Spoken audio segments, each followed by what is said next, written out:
Inilah kisah sengsara Tuhan kita Yesus Kristus menurut Injil Lukas. Ketika tiba saat perjamuan Paskah, Yesus duduk makan bersama-sama dengan rasul-rasulnya. Katanya kepada mereka, "Aku sangat rindu makan Paskah ini bersama-sama dengan kamu sebelum aku menderita. Sebab aku berkata kepadamu, aku tidak akan makan lagi sampai perjamuan ini digenapkan dalam kerajaan Allah." Kemudian Yesus mengambil sebuah cawan, mengucap syukur, lalu berkata, "Ambillah ini dan bagikanlah di antara kamu. Sebab aku berkata kepadamu, mulai sekarang ini, aku tidak akan minum lagi hasil pokok anggur sampai kerajaan Allah telah datang." Lalu Yesus mengambil roti, mengucap syukur, memecah-mecahnya dan memberikannya kepada mereka, seraya berkata, "Inilah tubuhku yang diserahkan bagi kamu. Perbuatlah ini untuk mengenangkan aku." Demikian juga dibuatnya sesudah makan.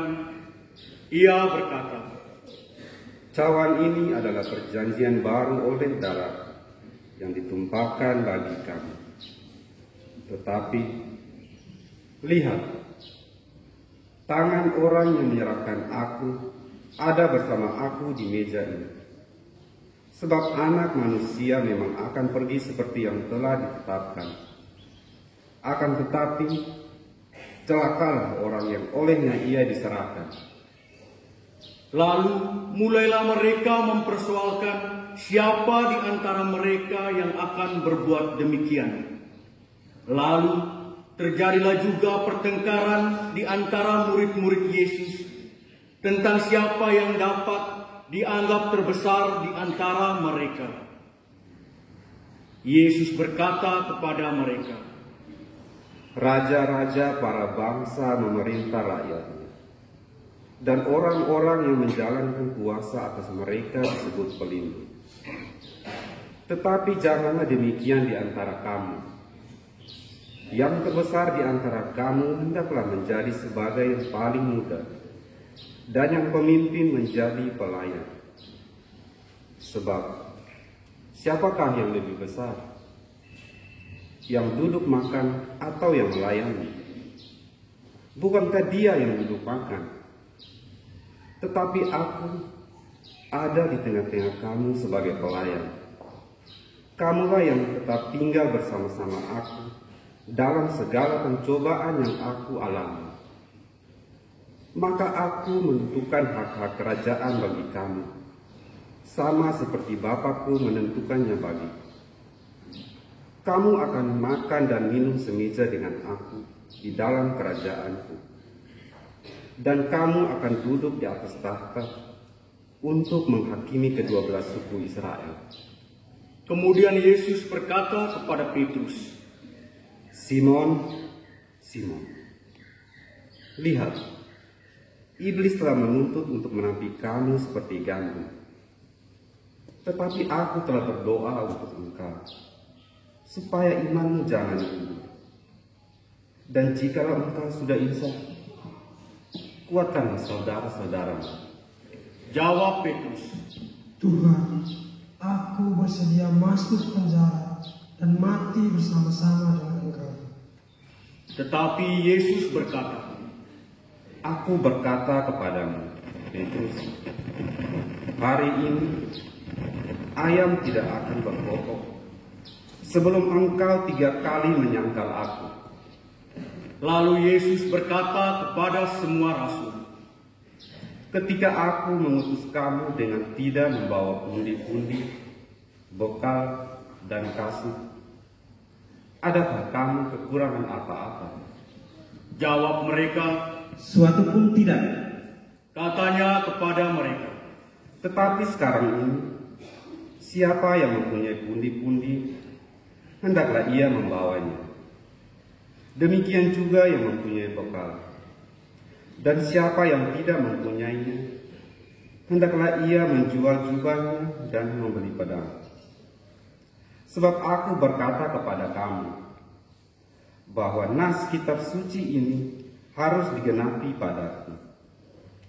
Ia akan terhitung di antara pemberontak-pemberontak. Sebab apa yang tertulis tentang aku sedang digenapi. Kata mereka, Tuhan, ini ada 2 pedang. jawabnya, Sudah, cukup. lalu pergilah Yesus keluar kota dan sebagaimana biasa ia menuju Bukit Zaitun. Murid-muridnya juga mengikuti dia. Setelah tiba di tempat itu, ia berkata kepada mereka, Berdoalah, supaya kamu jangan jatuh ke dalam pencobaan. Kemudian Yesus menjauhkan diri dari mereka, kira-kira sepelempar batu jaraknya. Di sana ia berlutut dan berdoa. Katanya, Ya Bapakku, jikalau engkau mau, ambillah cawan ini daripadaku.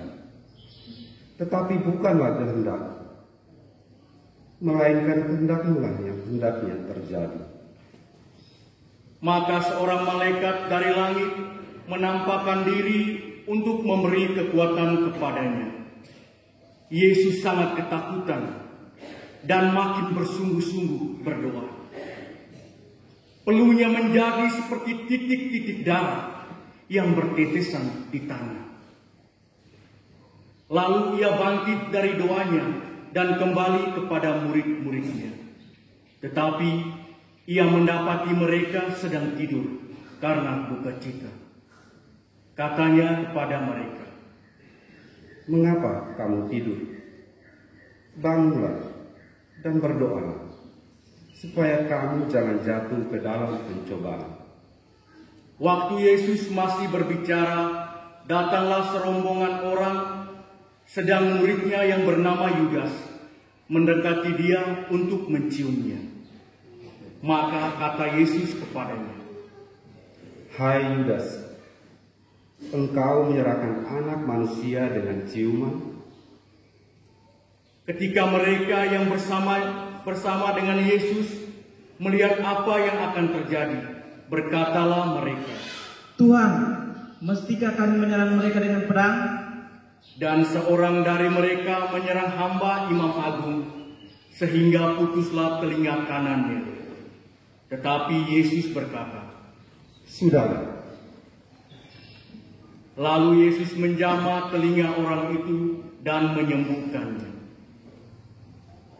Maka Yesus berkata kepada imam-imam kepala dan para kepala pengawal bait Allah serta tua-tua yang datang untuk menangkap dia, katanya, Sangkamu aku ini penyamun, maka kamu datang lengkap dengan pedang dan pentung. Padahal tiap-tiap hari aku ada di tengah-tengah kamu di dalam bait Allah, dan kamu tidak menangkap aku. Tapi inilah saatnya, dan inilah kuasa kegelapan itu. Lalu Yesus ditangkap dan dibawa dari di tempat itu. Ia digiring ke rumah Imam Agung.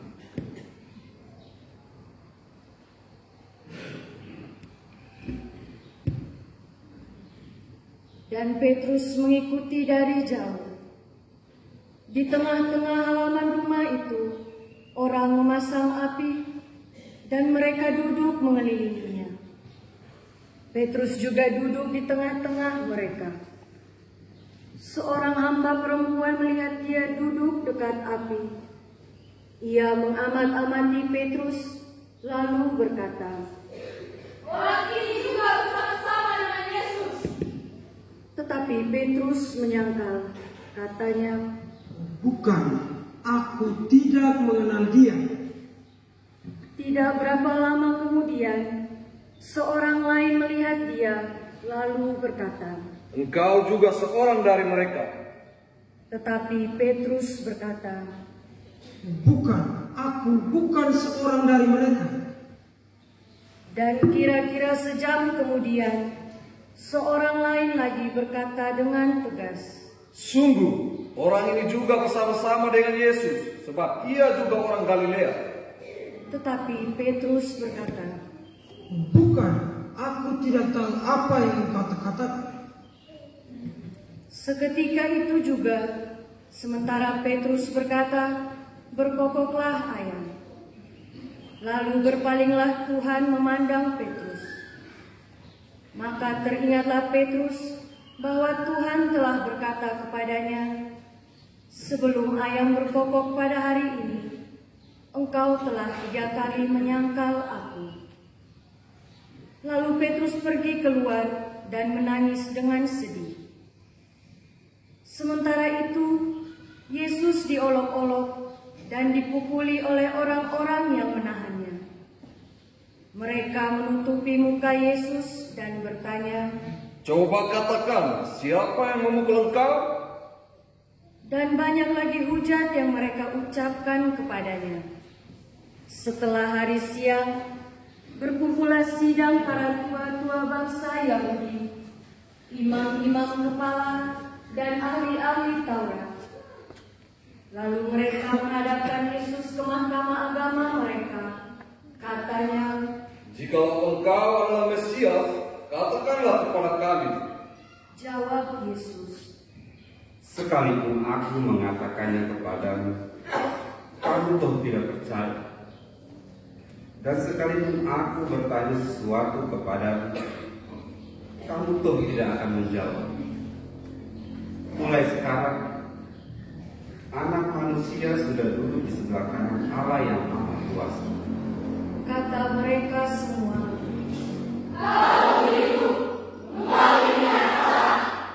Jawab Yesus, Kamu sendiri mengatakan bahwa akulah anak Allah. lalu kata mereka,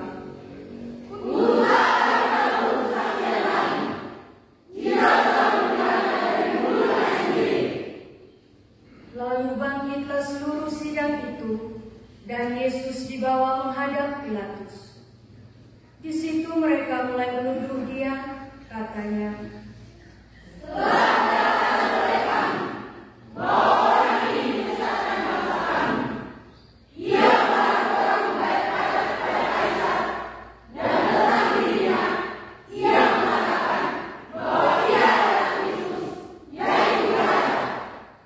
Pilatus bertanya kepada Yesus. Benarkah engkau raja orang Yahudi? Jawab Yesus, Engkau sendiri mengatakannya. kata Pilatus kepada imam-imam kepala dan seluruh orang banyak itu. Aku tidak menemukan kesalahan apapun pada orang ini. Tetapi mereka makin kuat mendesak, katanya,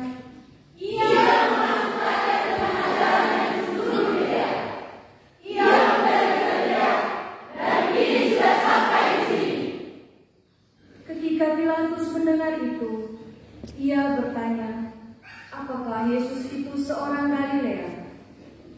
Dan ketika tahu bahwa Yesus seorang dari wilayah Herodes, Pilatus mengirim dia menghadap Herodes yang pada waktu itu ada juga di Yerusalem. Ketika melihat Yesus, Herodes sangat girang. Sudah lama ia ingin melihat Yesus, karena ia sering mendengar tentang dia. Lagi pula, ia berharap dapat melihat bagaimana Yesus mengadakan suatu tanda. Ia mengajukan banyak pertanyaan kepada Yesus, tetapi Yesus tidak memberi jawab apapun.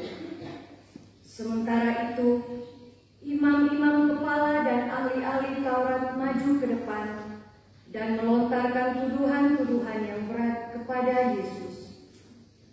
Maka mulailah Herodes dan pasukannya menista serta mengolok-olok Yesus. Ia mengenakan jubah kebesaran kepada Yesus, lalu mengirim dia kembali kepada Pilatus. Dan pada hari itu juga, bersahabatlah Herodes dan Pilatus yang sebelumnya bermusuhan. Lalu Pilatus mengumpulkan imam-imam kepala serta rakyat dan berkata kepada mereka, kamu telah membawa orang ini kepadaku sebagai seorang yang menyesatkan rakyat. Kamu lihat sendiri bahwa aku telah memeriksanya, dan dari kesalahan-kesalahan yang kamu tuduhkan kepadanya, tidak ada yang kudapati padanya. Herodes pun tidak menemukan kesalahan padanya, sehingga ia mengirimkan dia kembali kepada kami. Sesungguhnya tidak ada suatu apapun yang dilakukannya yang setimpal dengan hukuman mati. Jadi aku akan menghajar dia lalu melepaskannya. Tetapi mereka berteriak bersama-sama,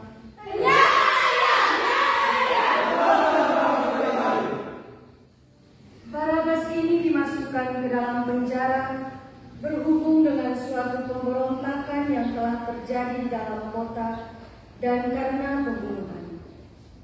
Sekali lagi Pilatus berbicara dengan suara keras kepada mereka karena ia ingin melepaskan Yesus. Tetapi mereka berteriak membalasnya, kata Pilatus untuk ketiga kalinya kepada mereka. Kejahatan apa yang sebenarnya telah dilakukan orang ini? Tidak ada suatu kesalahan pun yang kudapati padanya yang setimpal dengan hukuman mati. Jadi aku akan menghajar dia lalu melepaskannya. Tetapi dengan berteriak, mereka mendesak dan menuntut supaya Yesus disalibkan. Akhirnya mereka menang dengan teriakan mereka. Lalu Pilatus memutuskan supaya tuntutan mereka dikabulkan. Jadi Pilatus melepaskan Barabas yang dimasukkan ke dalam penjara karena pemberontakan dan pembunuhan itu sesuai dengan tuntutan mereka. Ketika membawa Yesus untuk disalibkan, para serdadu menahan seorang yang bernama Simon dari Kirene yang baru datang dari luar kota, lalu meletakkan salib Yesus di atas bahunya, supaya ia memikul sambil mengikuti Yesus. Sejumlah besar orang mengikuti Yesus, di antaranya banyak perempuan yang menangisi dan meratapi dia. Yesus berpaling kepada mereka dan berkata, Hai putri-putri Yerusalem, janganlah kamu menangisi aku, melainkan tangisilah dirimu sendiri dan anak-anak. Sebab, lihat, akan tiba masanya orang berkata, berbahagialah perempuan anggun, berbahagialah perempuan yang rahimnya tidak pernah melahirkan dan yang tidak pernah menyusui. Maka orang akan mulai berkata kepada gunung-gunung, runtuhlah menimpa kami, dan kepada bukit-bukit, timbunlah kami. Sebab jika orang berbuat demikian terhadap kayu hidup, apakah yang akan terjadi dengan kayu kering? Bersama Yesus digiring juga dua orang lain, yaitu dua penjahat, untuk dihukum mati bersama-sama dengan dia. Ketika mereka sampai di tempat yang bernama Tengkorak, mereka menyalibkan Yesus di situ. Kecuali Yesus, disalibkan juga kedua orang penjahat itu, yang seorang di sebelah kanan, yang lain di sebelah kiri. Ketika bergantung di salib, Yesus berkata, Ya Bapa, ampunilah mereka, sebab mereka tidak tahu apa yang mereka perbuat. Dan mereka membuang undi untuk membagi pakaian Yesus. Orang banyak berdiri di situ dan melihat semuanya. Pemimpin-pemimpin mengejek Yesus, katanya, Orang lain yang selamatkan, biarlah sekarang ia menyelamatkan dirinya sendiri, jika ia benar-benar Mesias, orang yang dipilih Allah. Juga prajurit-prajurit mengolok-olok dia. Mereka menunjukkan anggur asam kepadanya dan berkata, Jika engkau raja orang Yahudi, tulisan di atas kepalanya, "Inilah Raja orang Yahudi." Salah seorang dari penjahat yang digantung itu menghujat Yesus, katanya, "Bukankah engkau Kristus? Selamatkanlah dirimu dan kami." Tetapi penjahat yang seorang lagi menegur dia, katanya, "Tidakkah engkau takut juga tidak kepada Allah, padahal engkau menerima hukuman yang sama? Kita memang selayaknya dihukum, sebab kita menerima balasan yang setimpal dengan perbuatan kita. Tetapi orang ini tidak berbuat sesuatu yang salah." Lalu ia berkata kepada Yesus, "Ingat aku apabila engkau datang sebagai Raja." Kata Yesus kepadanya, Aku berkata kepadamu, sesungguhnya pada hari ini juga engkau akan ada bersama-sama aku di dalam Firdaus. Ketika itu kira-kira pukul 12, kegelapan meliputi seluruh daerah itu sampai jam 3, sebab matahari tidak bersinar. Ketika itu tabir bait suci terbelah dua. Lalu Yesus berseru dengan suara nyaring, Ya Bapa,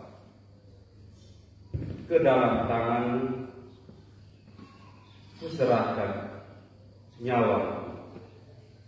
Dan sesudah berkata demikian, Yesus menyerahkan nyawanya.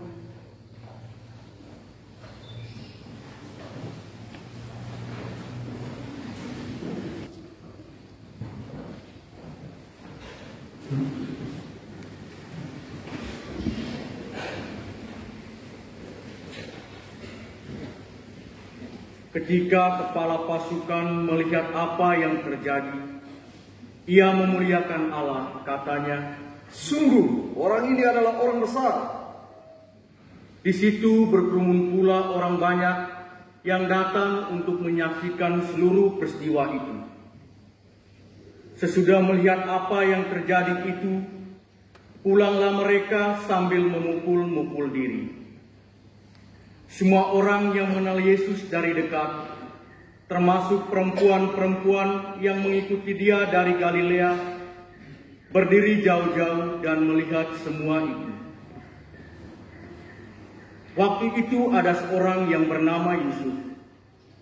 Ia anggota majelis agung dan seorang yang baik lagi benar. Ia tidak setuju dengan putusan dan tindakan majelis itu. Ia berasal dari Arimatea, sebuah kota Yahudi, dan ia menanti-nantikan kerajaan Allah. Ia pergi menghadapi Pilatus dan meminta jenazah Yesus.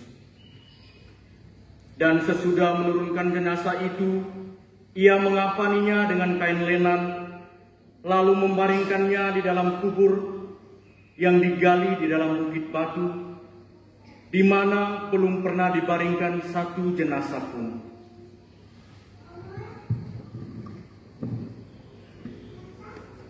Hari itu adalah hari persiapan, dan Sabat hampir mulai.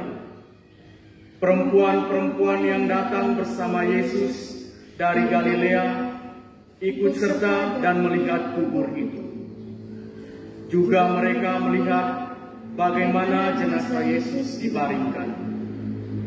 Setelah pulang, mereka menyediakan rempah-rempah dan minyak mur. Dan pada hari Sabat, mereka beristirahat menurut hukum Taurat.